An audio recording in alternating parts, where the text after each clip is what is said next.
I saw my mother by chance, rummaging through rotten produce at a farmer's market. I was frozen, and when I asked her, "Mom, what are you doing here? What happened?" she answered, with a face pale with terror. "The car and the house you gave me, your husband and your mother-in-law took them from me. They seized everything." In that instant, I felt the blood boil in my veins. I told her not to worry, Mom, that I would take care of everything. Before the story begins, please write in the comments which city you are watching this story from. Do not forget to like and subscribe so this channel can continue to grow and bring you even more fascinating stories. The morning sun was not yet intense when Madison decided to park her luxury sedan in a spot somewhat distant from the entrance of the downtown market. She adjusted her simple yet elegant dress before getting out of the car. That day, without knowing quite why, she had felt the urge to do the shopping herself. She longed for the home-cooked meals her mother used to make for her when they were still struggling. This market was the largest in the city, a bustling hub where the pulse of ordinary people beat every day. The smell of fresh fish, mixed with the aroma of damp earth and spices, assaulted Madison's senses as soon as she stepped inside. The ground, still wet from the remnants of the previous night's rain, forced her to walk carefully so as not to stain the hem of her dress, but she did not feel a hint of disgust. To her, the market was an honest place, very different from the world of business, full of falsehood, in which she moved daily. Madison walked down the aisle of vegetable stands, buying some bell peppers, a few ears of sweet corn, and a good-sized wheel of sharp Vermont cheddar. The friendly smiles of the vendors comforted her. However, her steps came to a dead halt as she headed towards the back of the market, the area where the dumpsters with unsold merchandise were accumulated. In a dirty, foul-smelling corner, Madison saw the figure of an older woman dressed in rags, rummaging through a pile of Swiss chard that was already beginning to rot. The old woman selected the leaves she thought could still be cooked and put them into a wrinkled black plastic bag. Madison's heart skipped a beat. The woman's posture, the way she stooped slightly, was terribly familiar. She narrowed her eyes, trying to sharpen her vision amidst the bustle of people passing by her indifferently. When the old woman turned for a moment to wipe the sweat from her forehead, Madison's heart seemed to stop. That face was the face she missed so much. It was the face of Eleanor, her own mother. Her legs grew weak, and the shopping bags nearly fell from her hands. She could not believe what she was seeing. Wasn't her mother supposed to be living comfortably in the beautiful house she had gifted her a year ago? Didn't she have a car and a driver ready to take her wherever she wanted?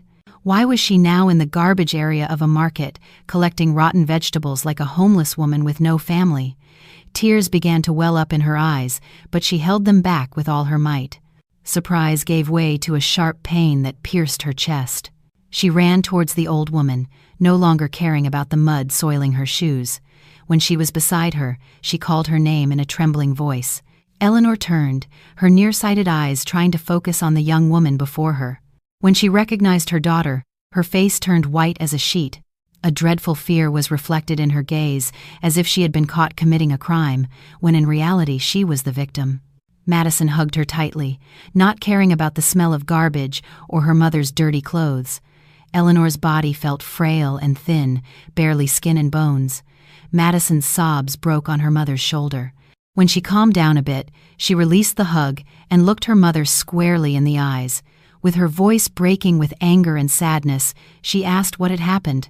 Eleanor lowered her head. Her trembling hands clutched the plastic bag.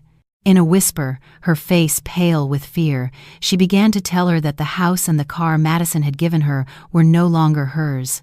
They had taken everything. Her husband, Ethan, and her mother-in-law, Gertrude, had seized it all. Madison's jaw dropped as if a lightning bolt had struck her in broad daylight. How was this possible? She sent more than enough money for her mother every month through Ethan's account. He had told her he would take care of all of Eleanor's needs, so Madison could focus on her work. Eleanor continued her story haltingly. A week after Madison gave her the deed to the house and the keys to the car, Ethan and Gertrude appeared. They forced her to sign papers she did not understand. They told her they were property tax documents, but in reality, they were the papers for the change of title.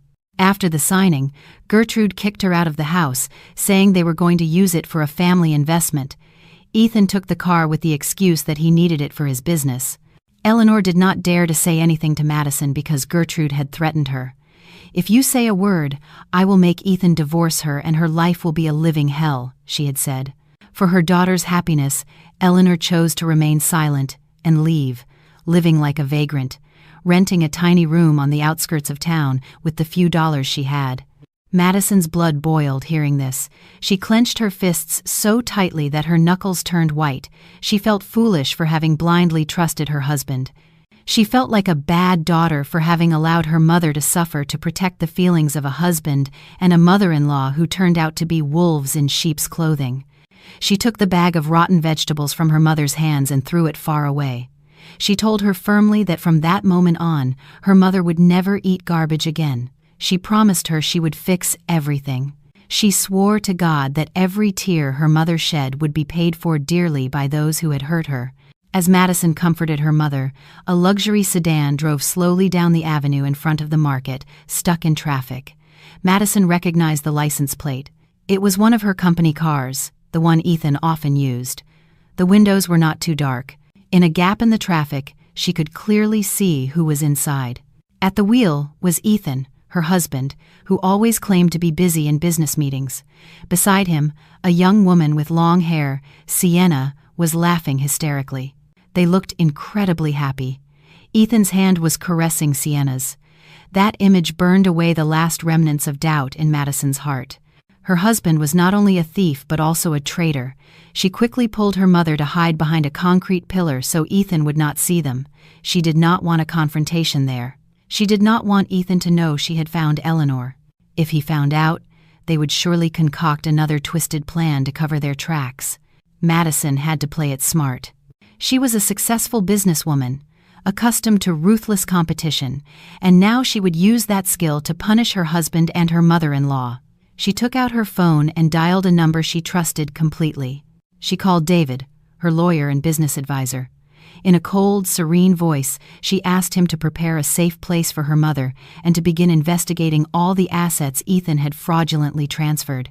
She led Eleanor to her car, treating her like a queen, opening the door for her and helping her into the comfortable seat. Inside, she wiped the tears from her mother's cheeks with a wet wipe. She saw her mother's hands, rough and full of scratches. Her soul ached, but her determination was unshakable. The docile and naive Madison was gone. From that day on, she would become Ethan and Gertrude's worst nightmare. She looked at her mother and told her softly but firmly to calm down, that she would get back everything that was hers and much more. In her mind, she began to weave a plan that did not involve physical violence, but a financial trap that would make them regret for the rest of their lives ever having played with fire. The journey to the safe place was silent but filled with emotion. Eleanor still seemed in shock, as if she could not believe that her suffering had finally come to light. Madison held her hand the entire way, transmitting her strength. In her head, the script for her revenge began to take shape. She would not confront them directly. That would be too easy. She would let them soar high on their greed, only to make them fall just when they thought they had it all. Madison started the engine, and the car slowly pulled away, leaving behind the market that had been a silent witness to the heart-wrenching reunion of a mother and daughter, separated by the wickedness of their closest relatives. After ensuring Eleanor was safe in a secure apartment, watched over by David's trusted people, Madison returned to her luxurious home. She paused for a moment in front of the imposing gate, taking several deep breaths. She had to transform her face. The rage, disgust, and hatred boiling in her chest had to be buried under the mask of a submissive and devoted wife. This was the hardest part of her plan. She had to act as if nothing had happened, as if she had not just seen her mother collecting garbage or her husband kissing another woman. She entered the house with a smile she had rehearsed in the car's rear-view mirror. In the living room, Ethan and Gertrude were sitting comfortably, enjoying tea and expensive pastries. A gossip show was on the television. The scene contrasted brutally with the state of her mother, who had been starving just hours before. Gertrude saw Madison arrive and immediately put on an expression of false sweetness. She greeted her in a cloying tone, asking how her day at the office had been. Ethan also got up from the sofa, walked over, and gave her a kiss on the forehead, a gesture that now made Madison's stomach churn. However, she did not push him away. She returned their smiles with a deceptive kindness, saying that work had gone well and that she had just closed a very profitable meeting. She sat in a single armchair opposite her mother-in-law and her husband. She opened the conversation by going straight for the jugular, though with the most innocent voice she could feign, asking how her mother was, saying she had not been able to visit her for a long time because of work. Ethan seemed to tense for a second, but composed himself instantly. With astonishing fluency, he lied, saying that Eleanor was wonderful. He even invented that his mother-in-law had called him that very morning to say how happy she was enjoying her retirement, tending to the flowers in the garden of her new house. Gertrude chimed in enthusiastically, adding that Eleanor always sent her regards and asked that Madison not worry about visiting because she was very busy with the activities of the new neighborhood's church. Hearing that string of well-woven lies, Madison felt the blood rush to her head. How evil the human beings in front of her could be. They could smile and lie without the slightest scruple after having made an old woman suffer, but Madison maintained her smile. She nodded as if she believed every word.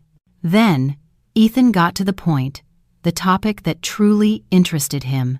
Under the pretext of the difficult economic situation, he said he needed extra capital for his real estate business, which was supposedly going through a rough patch. He asked Madison to transfer a considerable amount of money to his personal account. Gertrude supported him, insisting that, as a good wife, Madison had an obligation to help her husband to maintain the family's honor. Madison pretended to consider it. Inside, she was laughing cynically. What real estate business? She knew that Ethan's businesses were just a front for his laziness. That money would undoubtedly be for splurging with Sienna and paying off the debts from his ostentatious lifestyle. However, she agreed to the request. She said she would prepare the money, but that she needed a couple of days to liquidate a certificate of deposit. Ethan and Gertrude's faces lit up. They looked at each other with an expression of victory, believing that Madison was still the foolish cow they could milk at will. Madison excused herself to go up to her room to shower and rest, leaving them to celebrate their fleeting victory. That night, when Ethan was fast asleep, snoring loudly, Madison got up silently. She picked up Ethan's briefcase, which was carelessly thrown on the dresser. With extreme care, she opened it and reviewed its contents. She found a stack of unpaid credit card bills and receipts for the payments on a luxury car registered in someone else's name. And most painfully, she found the original deed to the house she had bought for her mother. The deed already had a new owner, Gertrude. The name change had been done either by forging Eleanor's signature or under duress the day they kicked her out. Madison photographed all the documents as evidence. She also found a paper with notes of debts to loan sharks with exorbitant interest rates. It turned out that Ethan and Gertrude's luxurious lifestyle was built on a mountain of debt, and they were counting on Madison's assets to plug the holes. The next morning, Madison met with David in his office. The lawyer handed her a complete report, the result of an express investigation he had conducted overnight. The report confirmed that Ethan had a mistress named Sienna, who lived in a luxury apartment. The rent for that apartment was paid with money diverted from Madison's company, disguised as expenses for a new branch. David also gave her even more alarming news. Eleanor's house, now in Gertrude's hands, was already on a private sale list to cover an urgent debt Ethan owed to a loan shark. There were only 48 hours left before the house would pass into the hands of a ruthless third party. If that happened, it would be much more difficult to recover it. Madison looked at David with a sharp, calculating gaze. She realized she could not wait any longer. She had to accelerate her plan. She asked David to draft a trap business contract. The agreement had to seem incredibly attractive, as if Madison were going to grant Ethan and Gertrude high-level positions in her company with fantastic salaries and all kinds of luxuries. But hidden in the contract, there had to be clauses written in convoluted legal language. The essence of these clauses was that the signatories would assume full responsibility for the debts of a fictitious company and would pledge all their personal assets as an irrevocable guarantee. Madison wanted them to voluntarily return what they had stolen without them realizing it. David, who understood Madison's move perfectly, accepted the request with a slight smile. He admired Madison's composure in facing the storm of her marriage. He promised her that the document would be ready that same afternoon. Madison returned home with a new strategy. On the way, she stopped at a high-end jewelry store, not to buy, but to pick up a high-quality replica. She had a plan to bait Gertrude's greed and lower her guard even further. Upon arriving home, she saw Gertrude yelling at the housekeeper over some trifle. She approached her mother-in-law and handed her a jewelry box containing a rhinestone brooch that looked authentic and very expensive. Gertrude stopped yelling instantly at the sight of the glittering gems. Her eyes widened with greed. Madison told her it was a small gift for taking care of Ethan and for praying for Madison's success. Gertrude accepted it jubilantly, running to look at herself in the mirror without uttering a sincere thank you. Ethan, seeing his mother so happy, also approached. It was then that Madison cast her main bait. With a serious but enthusiastic face, she told them that her company had just won the bid for a national project valued at hundreds of millions of dollars. She wanted to share this blessing by appointing Ethan as CEO and Gertrude as chairwoman of the board of a new subsidiary that would manage the project. Upon hearing the words CEO, chairwoman, and the figure of hundreds of millions, Ethan and Gertrude took the bait as if there were no tomorrow, their egos inflated like balloons. Ethan already pictured himself as a great boss, respected by all. Gertrude saw herself as a grand dame, showing off to her friends at the country club. They swallowed the bait whole without chewing. They asked when the inauguration would be. Madison replied that the following night she would organize a special dinner for the signing before a notary and to celebrate their new positions. She stressed that it was a once-in-a-lifetime opportunity and that they should prepare all the documents of their personal assets as a mere administrative formality. Ethan and Gertrude agreed without hesitation, not realizing they were digging their own graves to an abysmal depth. That night, Madison slept much more peacefully, knowing that the spider's web was perfectly woven. That afternoon, the sky seemed overcast, as if in solidarity with Madison's stormy mood. After getting the full address from David, she decided to drive to a luxurious apartment building in the city center. This was where Sienna lived, the woman who had destroyed the happiness of her marriage. According to David's report, the apartment Sienna occupied was, in fact, leased in the name of Madison's company, falsifying the expense as the rent for a new branch office. Madison felt like an idiot. She had been too busy trusting others and had not realized that rats were gnawing at her own granary. She parked in the visitors area and put on a face mask and sunglasses to avoid being recognized. She had no intention of making a scene. She had gone to confirm a crucial detail that would become the ace up her sleeve. David had already arranged for Madison to access audio recordings from inside the apartment through a microphone. His men, posing as air conditioning technicians, had installed that very morning. She sat inside her soundproof car and put on the headphones. Her heart pounded as she turned on the receiver. A few seconds of static gave way to a clear conversation. It was Ethan's voice. He was complaining about how tired he was. He said that pretending in front of Madison was getting more exhausting every day, that she was too smart and was starting to ask too many questions about the finances. A female voice responded with a syrupy and slightly petulant tone. It had to be Sienna. Sienna was rushing Ethan to divorce Madison once and for all. She said she was tired of living in hiding as if she were stolen goods. She wanted to appear in public as Ethan's wife and enjoy his fortune without having to hide. Ethan tried to calm her with empty promises, assuring her that very soon all of Madison's assets would be in his mother Gertrude's hands, so his legal position would be secure before filing for divorce. But what made Madison's blood run cold was the diabolical plan they discussed next. Sienna suggested that Ethan start putting a drug in Madison's drink every night. She mentioned a type of high-dose sedative that could make a person lose concentration, have hallucinations, and gradually appear to be suffering from a mental disorder. The goal was perverse. If Madison was declared incapacitated or with severe depression, the management of all company assets and marital property could fall to Ethan as her legal guardian. Madison gripped the steering wheel tightly. She could not believe her husband was capable of such evil. That plan sought not only to steal her fortune but to destroy her life and her sanity completely. A tear of rage rolled down her cheek, but she wiped it away immediately. She could not afford to be weak. The recording of that conversation was being automatically saved to the cloud, accessible to her and David. The conversation continued. The sound of Ethan's footsteps was heard as he left. He had to go back home so Madison would not suspect anything. After the sound of the door closing, there was a brief silence. Madison thought Sienna would go to rest, but suddenly a phone rang. Sienna answered. Her tone of voice changed completely. It was now firm and cold, nothing like the pampered voice she used with Ethan. She was talking to someone on the other end of the line, telling them her plan was going smoothly. She said that the idiot Ethan believed, hook, line, and sinker, that the child she was expecting was his. Madison held her breath. A new fact came to light. Sienna was pregnant, and the baby was not Ethan's. Sienna let out a malicious laugh, saying that Ethan was just a bridge to get the money and that the baby's biological father was someone else, who was apparently also waiting for his share of the loot.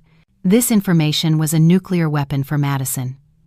Ethan, who thought he was so clever for cheating on his wife, was being cheated on in the crudest way by his own mistress. He was willing to kick his mother-in-law out onto the street and betray his wife for a woman who was not even faithful to him. Madison felt a mixture of disgust and pity for her husband's stupidity. She turned off the listening device, feeling she had heard enough filth for one day. She took off her mask and sunglasses and looked at herself in the rearview mirror. Her face looked tired, but her gaze was sharp and full of determination. She promised herself that she would let Ethan know the truth about Sienna at the last moment, when he had absolutely nothing left, so his pain would be complete. She drove her car away from that luxurious apartment building. Her mind was now focused on the next step. She had to protect herself immediately from the drugging plan. From that night on, she would not drink or eat anything prepared by Ethan or by the house staff who might have been bribed, unless she saw the preparation process or did it herself.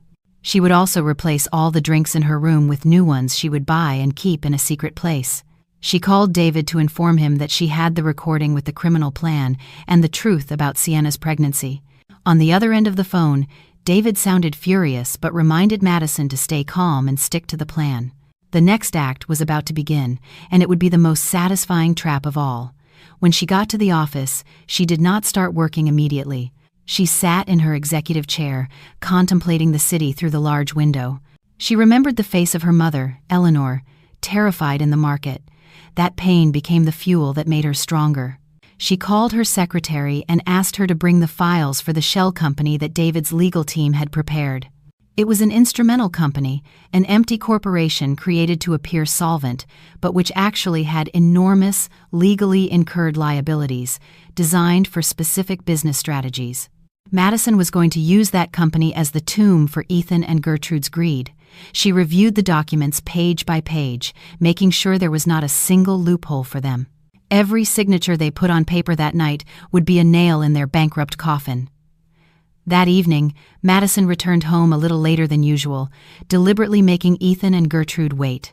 When she entered, the atmosphere was tense. They were impatient for the promise of the big project, but Madison acted naturally. She carried a thick, very exclusive-looking leather briefcase. Ethan received her with exaggerated kindness, even offering her a glass of orange juice that was already served on the table. Madison looked at the glass, remembering the plan she had overheard.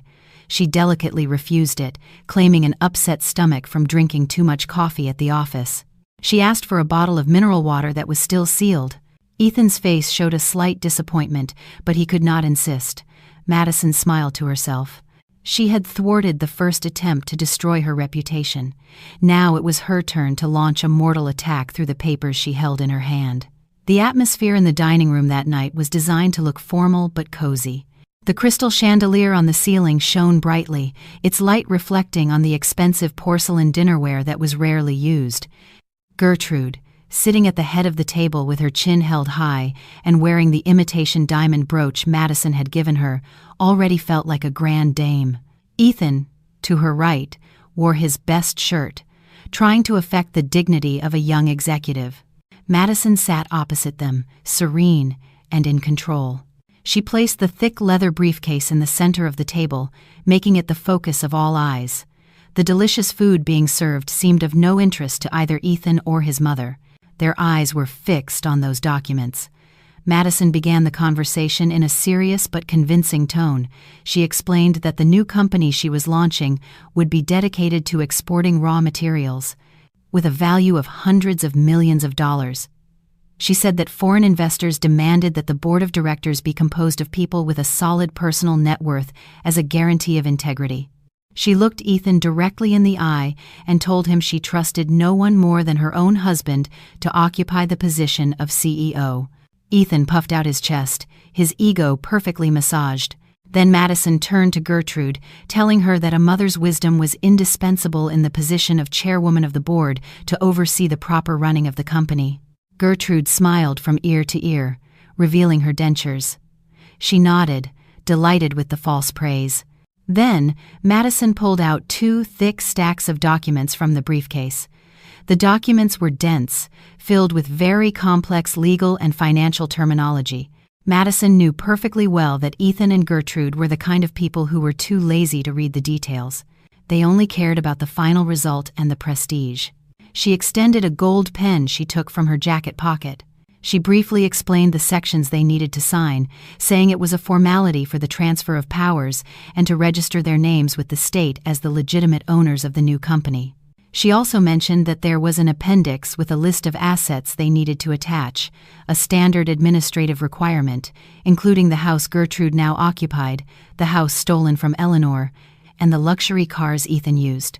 Ethan casually asked about one of the clauses that seemed particularly long. Madison, quickly and calmly, replied that it was simply an asset protection clause to avoid lawsuits from competitors.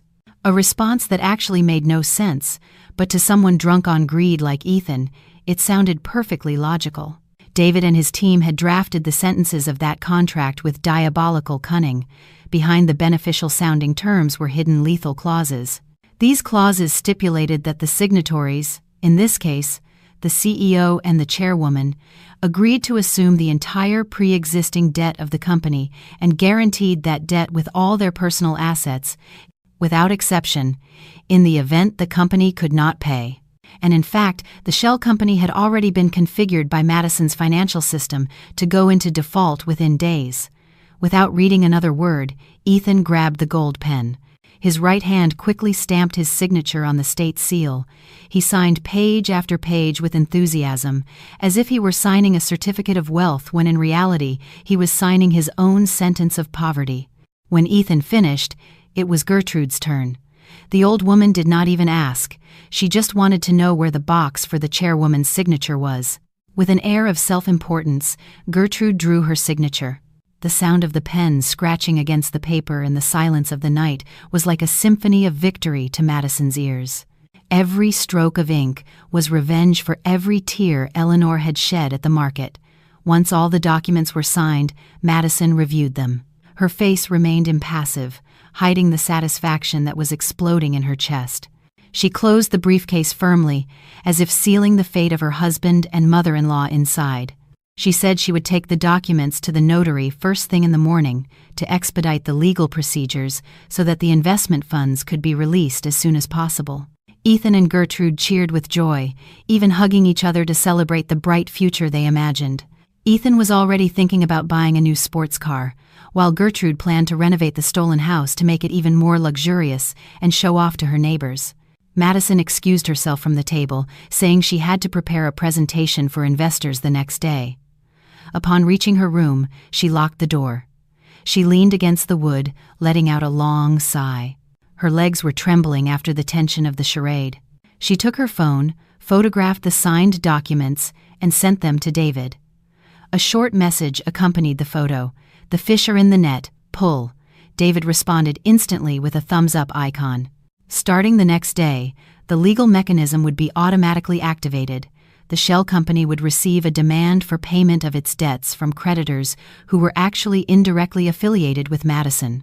And since the company had no funds, the guarantee of its administrator's personal assets would be executed immediately. That night, for the first time in weeks, Madison slept deeply. Meanwhile, in the next room, Ethan was calling Sienna, euphoric, telling her that he was now officially a big boss.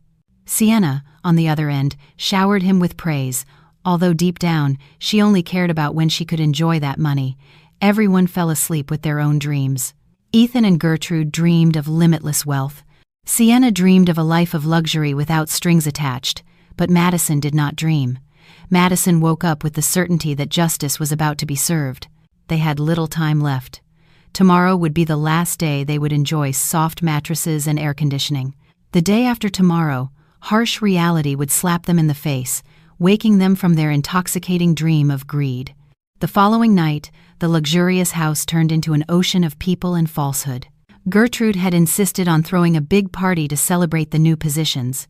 Invitations were sent to all her high society friends, distant relatives, and even neighbors they barely spoke to. She wanted to rub it in the world's face that her family was now richer and more powerful. The decorations were ostentatious, with expensive imported flowers in every corner. A long buffet was laden with delicacies. Classical music played softly, adding a touch of forced elegance. Gertrude, dressed in a shiny silk suit and, of course, the imitation brooch, paraded around like a queen. In another corner, Ethan chatted animatedly with Sienna by his side, whom he introduced as a distant cousin. Madison watched the scene from the top of the stairs with a frigid gaze. It disgusted her that her husband had the audacity to bring his mistress to her own home, but she knew it was the final act of his farce. She smoothed her dress, took a deep breath, and descended the stairs with elegance. Her serene and distinguished presence drew all eyes. Gertrude, feeling overshadowed, took a microphone to give a speech. She praised Ethan to the extreme, but slipped in hurtful comments about Madison, saying that a good wife should bear children, not just dedicate herself to her career. The guests whispered, looking at Madison. Ethan smiled with an air of superiority. Sienna also smiled cynically. Madison did not flinch.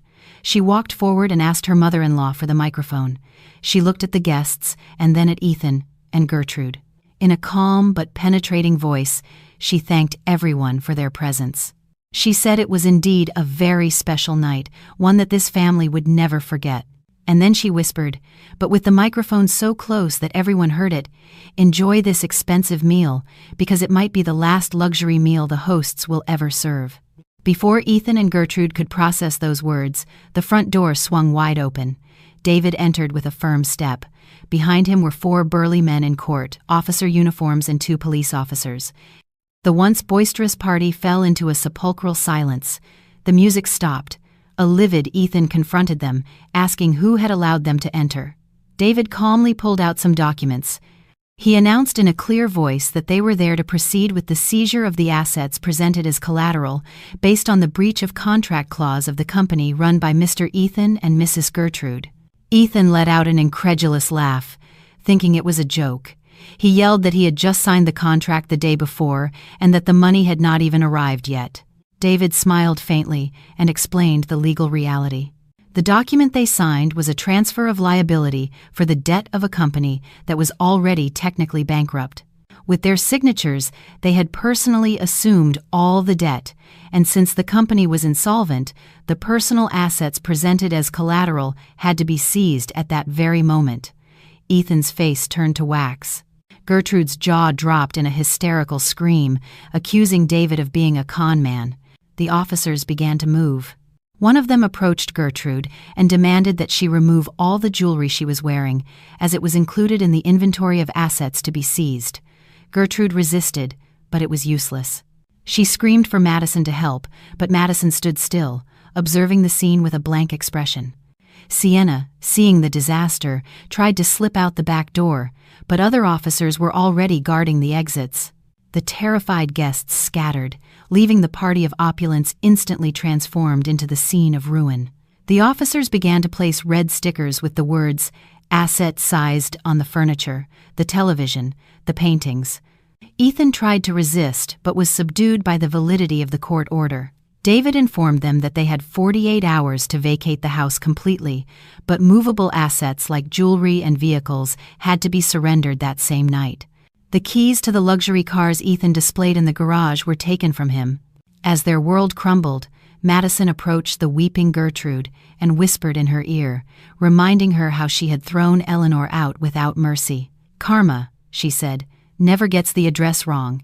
It just waits for the right moment to pay a visit." 2 days later, just as the sun was rising, the real nightmare began for the inhabitants of the luxurious house. Ethan woke up bathed in a cold sweat. The air conditioning in his room was dead. He tried to turn on the light, but there was no response. The electricity had been cut off.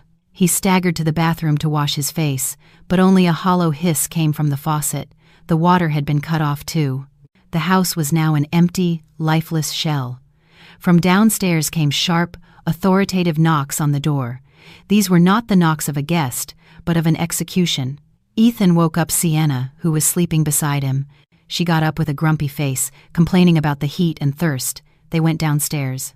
In the living room, Gertrude was already sitting in a chair with a haggard face, disheveled hair, and swollen eyes. She looked like a lost soul. The front door was forced open from the outside. A group of men in blue work overalls entered, followed by David and several police officers. They were the eviction team. David did not mince words this time. He gave a direct order to his team to move all of Ethan and Gertrude's belongings out to the front lawn. The men worked with brutal speed. The sofa, the table, the clothes from the closets, everything was taken out without care and piled onto the grass. Ethan flew into a rage. He tried to stop a worker who was taking the television, shouting that this was his wife Madison's house and that she would pay for all of this.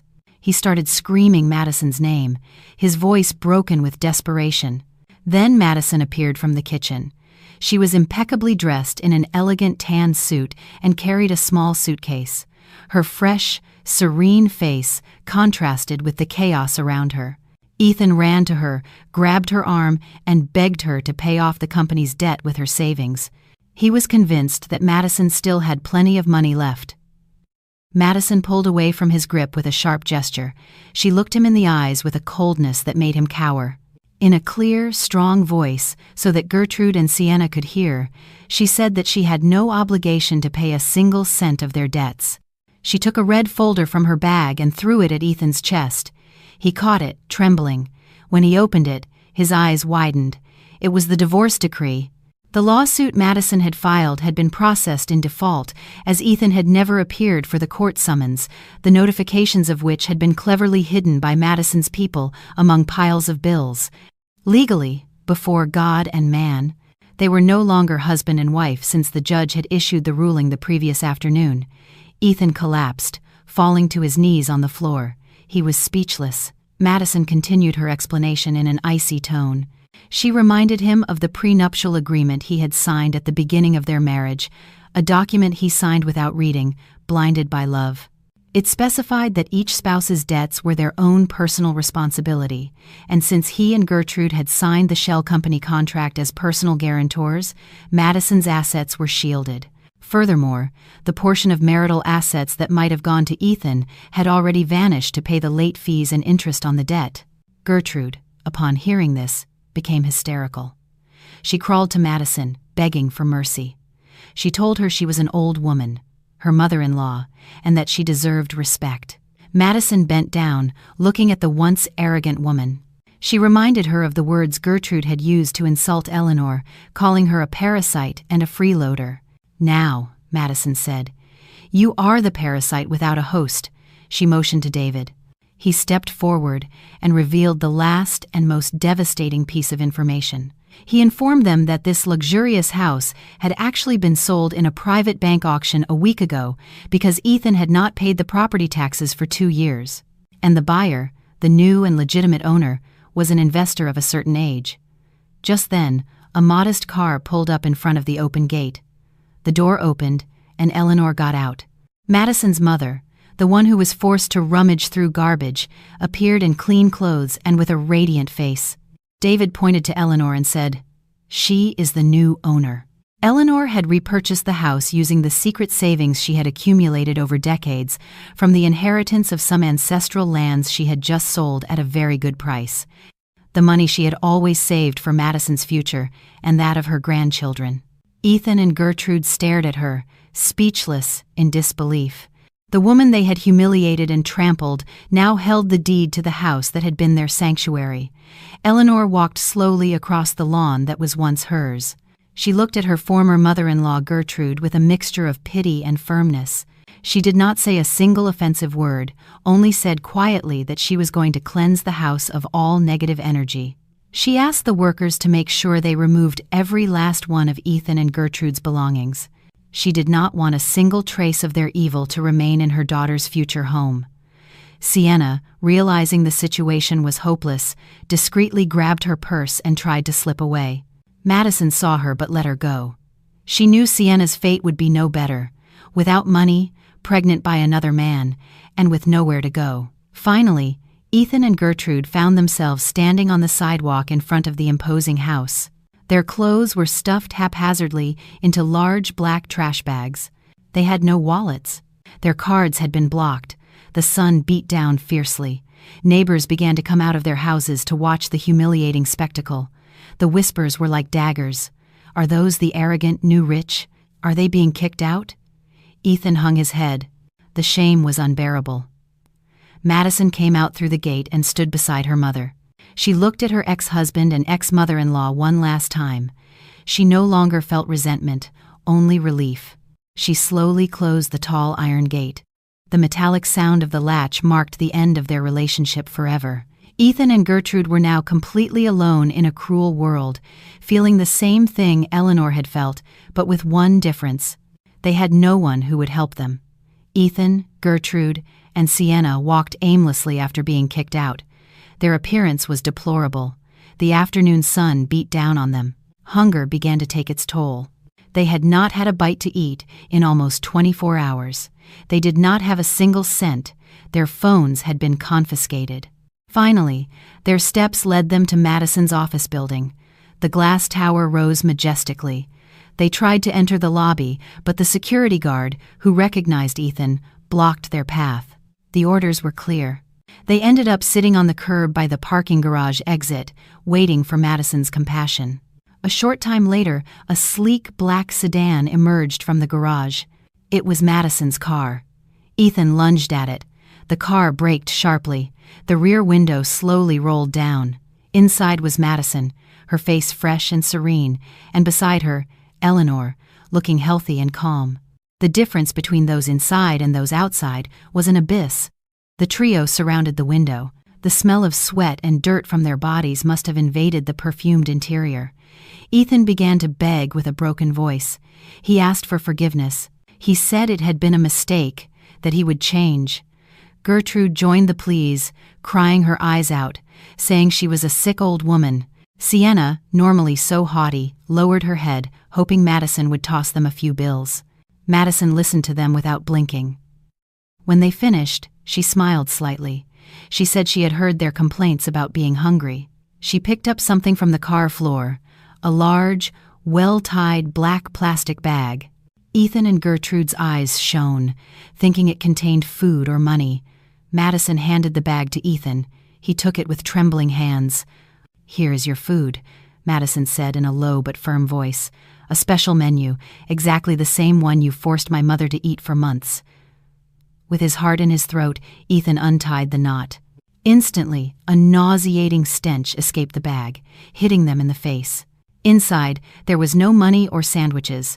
There were rotting and slimy vegetable scraps, mushy chard, crushed tomatoes that released a sour liquid, yellowish leaves collected from the market's garbage. Ethan gasped, his stomach turning. He looked at Madison in disbelief. Gertrude covered her nose, screaming in disgust. Sienna turned her face away, fighting the urge to vomit. Madison stared at them and said, "That is what my mother ate while you enjoyed steaks in luxury restaurants. Now taste it. Eat what you have sown." Without waiting for a response, she rolled up the window. The driver stepped on the accelerator, leaving Ethan petrified, holding the trash bag. The exhaust smoke blew in their faces, like the final touch to a perfect humiliation. Ethan slammed the bag onto the asphalt, and its contents spilled out. He screamed in frustration, cursing Madison, but his voice was lost in the roar of traffic. The hunger in their stomachs sharpened, now mixed with an unbearable moral pain. Karma was real, and its taste was far more bitter than gall. The night grew deeper, and a sharp wind began to blow, bringing a cold that chilled the three human beings huddled in the doorway of a closed appliance store to the bone. The dim light of a street lamp was their only companion. Ethan, hugging his knees, stared blankly at the road that was beginning to empty. His stomach ached, twisting with hunger. Gertrude lay on a piece of cardboard they had found in a dumpster. Her elderly body trembled with cold, and she kept moaning her son's name, asking for a blanket that did not exist. Sienna, sitting a little apart, her face contorted with anxiety and calculation. This situation was not part of her life plans. She had imagined herself as a millionaire's wife, not a homeless woman sleeping on the street. The tension between them grew slowly. Hunger and desperation turned their emotions into a tinderbox. It all started with a sarcastic comment from Sienna about Ethan's incompetence in handling the company documents, to which he responded with a wild shout. He blamed her, calling her a bearer of bad luck. He snapped that by following her whims and her advice to divorce Madison and falsify the assets, he had now lost everything. He threw in her face that he had sacrificed a perfect woman like Madison for someone like her. And this was the result. The echo of their fight broke the silence of the night, but no one cared. Sienna, tired of being the scapegoat, finally exploded. She stood up and looked at Ethan with a contempt he had never seen before. Until now, she had always pretended to be sweet and syrupy. But that night, the mask fell off completely. She let out a cynical laugh, a sound that seemed eerie to Ethan. She shouted that he was the stupidest man she had ever met. And then she revealed the big secret she had guarded so carefully. She said she had never loved him for a second. She had approached him solely for his money and because it was part of a job. Sienna confessed that she was actually the mistress of one of Ethan's former business rivals and had been deliberately planted to destroy his marriage and his focus on business from within. Ethan was left speechless, unable to utter a sound. That mental blow was much harder than hunger, but Sienna was not finished. She caressed her bulging belly and smiled maliciously. She said that the child she was carrying was not his blood at all. That baby belonged to her real boyfriend, who was in jail on a drug charge. She needed the figure of a rich father to support her and her child, and Ethan, with his mental weakness and his dependence on his mother, had been the easiest target. Upon hearing this, Ethan's world collapsed. His male pride was trampled into dust. He had thrown away a diamond to pick up a mud-covered pebble. He had betrayed Madison, his loyal and devoted wife, for a professional con artist who, moreover, was disgusted by him. Gertrude, who heard the confession from her cardboard bed, sat up abruptly. Her face turned red with explosive rage. She tried to get up to attack Sienna, to pull out the hair of the woman who had deceived her son, but her strength failed her. Sienna easily brushed aside Gertrude's wrinkled hand, causing the old woman to fall back onto the cardboard. She snorted in annoyance and then saw her last chance. As she fell, Gertrude's left hand was exposed. On her ring finger, she still wore the only gold ring she had left, her old wedding ring, so tight that it had been impossible to remove during the seizure and which the officers had overlooked. It was the only valuable object they possessed. Without hesitation, Sienna pounced on Gertrude's hand. She pulled the ring with force, ripping it from the swollen finger. Gertrude screamed in pain, begging her not to take it, that it was her last hope to buy some food. Ethan tried to get up to help his mother, but his body, weakened by shock and hunger, did not respond. With infinite cruelty, Sienna spat on Gertrude's hand after getting the ring. She said that ring was her payment for having put up with Ethan for all that time. She added that she was not willing to continue being a homeless person with a couple of losers. With the ring in her hand, she could sell it on the black market the next morning and buy a bus ticket to get out of town and start a new scam. She turned and walked away into the darkness of the night, without looking back. Ethan could only watch as her silhouette faded, taking with it the last vestiges of his dignity. The sound of Sienna's footsteps was lost as she turned the corner, leaving behind a chilling silence.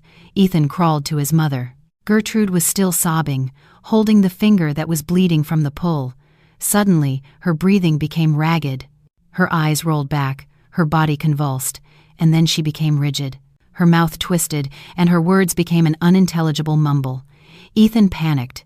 He realized his mother was having a stroke, brought on by the shock and the rise in blood pressure. He hugged his mother's semi-paralyzed body, crying out loud in that cold doorway. He screamed for help, but the streets were deserted. There were no doctors, no medicine, no ambulance that would come to pick up a poor, unidentified person in the middle of the night. Ethan finally felt absolute helplessness. He remembered how he had let Eleanor get sick without medicine, how he had laughed at the poverty of others.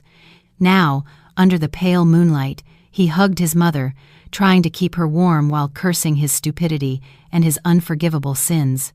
Tears of repentance ran down his cheeks, but they could no longer change the fact that they had hit rock bottom, shattered, with nothing left. A year had passed since the storm had swept through Madison's life. Time had brought profound changes. Madison's business was now an empire, expanding internationally. Her name was synonymous with success, one of the most influential and respected businesswomen. Known for her strength and humility, her more serene and elegant appearance reflected the inner peace she had found. There was no longer a trace of sadness on her face. Her relationship with David had also blossomed. After a respectful and formal courtship, David had finally dared to ask for her hand from Eleanor. Eleanor, with tears of happiness, had accepted, seeing in David the upright and God-fearing man her daughter deserved. On the other hand, the seized mansion, once a nest of greed, was now a thriving orphanage and study center that brought life to the neighborhood. Her old childhood home, beautifully restored, was now the happy home where she and her mother lived. In another part of the city, the wheel of fortune turned in the opposite direction. In the same market where Madison found her mother, a skeletal man with sun-scorched skin and dressed in rags was carrying heavy sacks. His bones were prominent, his face was gaunt, and his eyes were empty. It was Ethan. After getting out of prison on parole, no one would give him a job. His old friends turned their backs on him. Sienna had vanished. He had ended up as a day laborer for a wage that barely bought him a sandwich. Not far from there, next to a garbage dumpster surrounded by flies, an old woman sat in a broken wheelchair. Her body was twisted, one hand gnarled and the other outstretched, holding a rusty can. Her hair, once dyed and styled, was now a dirty gray tangle. She babbled disconnected words, sometimes cursing, sometimes crying. It was Gertrude. After leaving the public hospital, she had become a beggar in the care of a son who could barely take care of himself. That afternoon, a gleaming white car parked nearby. Madison and Eleanor got out. They came, as they did every Friday, to distribute food and aid to the workers and the homeless at the market. A radiant Madison and her smiling mother were received with gratitude and blessings. Ethan, while carrying a sack of onions, saw the commotion. His eyes fixed on the figure who was the center of attention, his heart stopped. It was Madison, the angel he had thrown away. A wave of shame, heavier than any sack, crushed him. He looked at himself, dirty, smelly, miserable, and looked at her, clean, dignified, celestial. He could not bear the sight. He turned around, pulled his cap down, and hid behind some boxes, trembling, holding back a belated cry. The distance between them was no longer social, it was the distance that separates heaven from hell. Meanwhile, Gertrude, seeing the food distribution, tried to move her wheelchair. Her myopic eyes vaguely recognized Eleanor. Her twisted mouth tried to call her name. Her hand waved weakly, seeking attention, forgiveness, or perhaps a rescue, but her voice was drowned out in the bustle. People ignored her, seeing her only as an annoying beggar. Madison saw them. Her gaze caught Ethan hiding and Gertrude pleading in her chair. Her heart felt a chill, not of pity, but of gratitude for the palpable divine justice. She paused for a moment. Eleanor also looked in the same direction. Their eyes met. They knew that giving them money now would only feed a sickness of the soul that was not yet healed. The market had to be their school, for as long as God determined. Madison took her mother's hand and whispered, "Let us go, Mom. Our work here is done." They turned and walked with a firm step toward their car. They did not look back. They left Ethan crying in his hiding place and Gertrude with an empty hand. The car door closed, forever sealing the separation between two worlds. The engine started smoothly, carrying Madison and Eleanor away from a past that was now just dust in the rearview mirror of their lives. Inside the cool, fragrant car, Eleanor asked softly, "Are you satisfied, my daughter? Is your heart at peace seeing them like this?" Madison smiled, a smile of serenity, not of triumph. She adjusted the silk scarf at her neck and answered sweetly, "It is not about the satisfaction of revenge, Mom. It is about justice. God has balanced everything on the most precise scale. My duty is done. Now I just want to focus on making you happy and building our future." The car accelerated, making its way toward a radiant tomorrow, leaving behind the shadows of a yesterday that had finally found its place, the landfill of history.